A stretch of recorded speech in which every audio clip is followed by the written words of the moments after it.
President Trump, as you mentioned earlier in the conversation, was a great disruptor. He was also, I think, again, speaking from an Australian perspective, inclined to want to embrace the idea of isolationism again in America.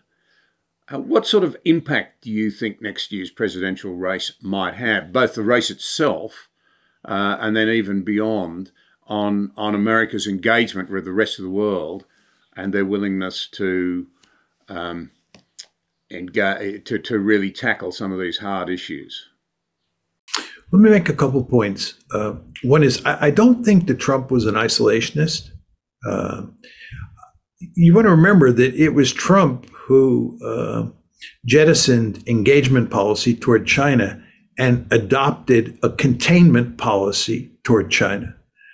Trump believed that China was a real threat and that the United States had to contain, if not roll back, China.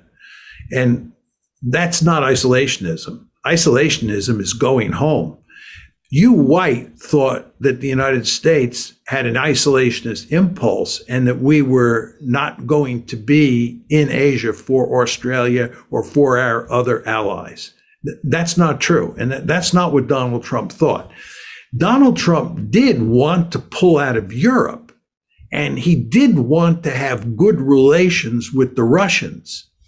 I personally think that was the smart policy, as I tried to make clear before. I would have pulled out of Europe, pivoted fully to Asia. And I think that's what Trump was trying to do. Now, I think one might get the sense that Trump was an isolationist, even though he talked about containing China, because he treated America's allies so badly. I think one of Trump's real liabilities was that he was not good at working with allies. I think Biden is much better at working with allies.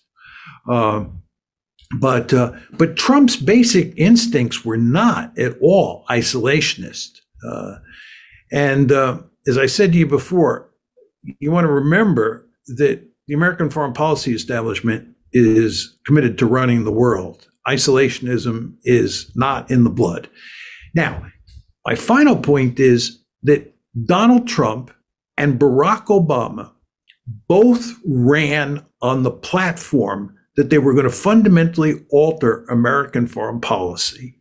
And they were going to reduce our commitments around the world. They were going to get out of the forever wars, not start any more forever wars, and so forth and so on. And they were both elected. Both of them were defeated in the end by the foreign policy establishment.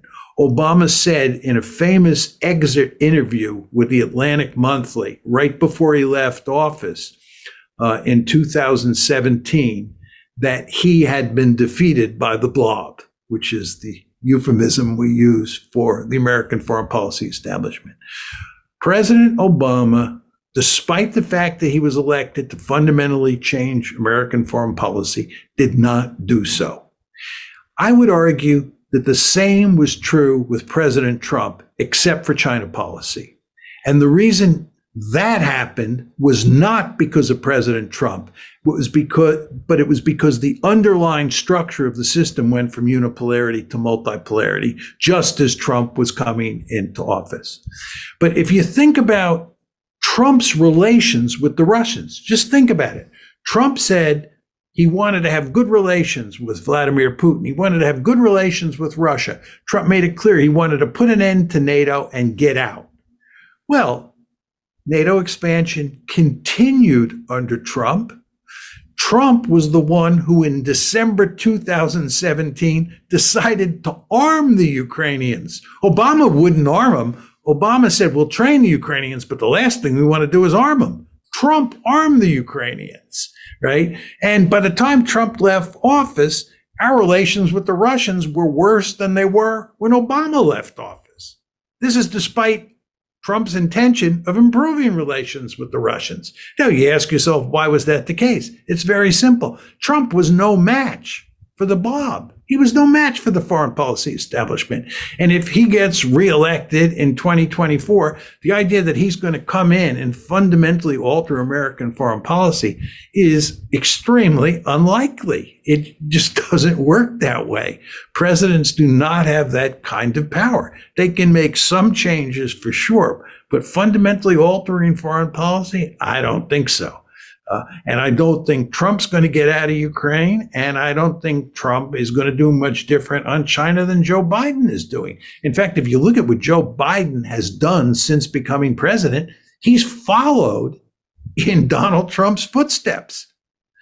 Joe Biden, when he was vice president, and Joe Biden, when he was head of the Senate Foreign Relations Committee, was an arch proponent of engagement with China.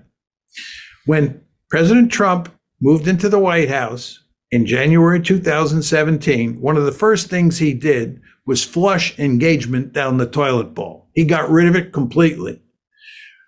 4 years later, when Biden replaces Trump in the White House, does he go back to engagement, which he had been a proponent of when he was vice president and head of the Senate Foreign Relations? No, he does not. What Biden does is he actually follows in Trump's footsteps. And indeed, one could argue he puts in place a tougher containment policy toward China than Donald Trump did. And the reason this is the case is because the structure of the system left him with no choice. We now lived in a multipolar world. Biden had little maneuver room. He did what he had to do, and he didn't behave the way he had acted when he was in a unipolar world. So you see, the constraints that are on any president are really quite marked. And Donald Trump will have not a whole heck of a lot of maneuver room should he get reelected.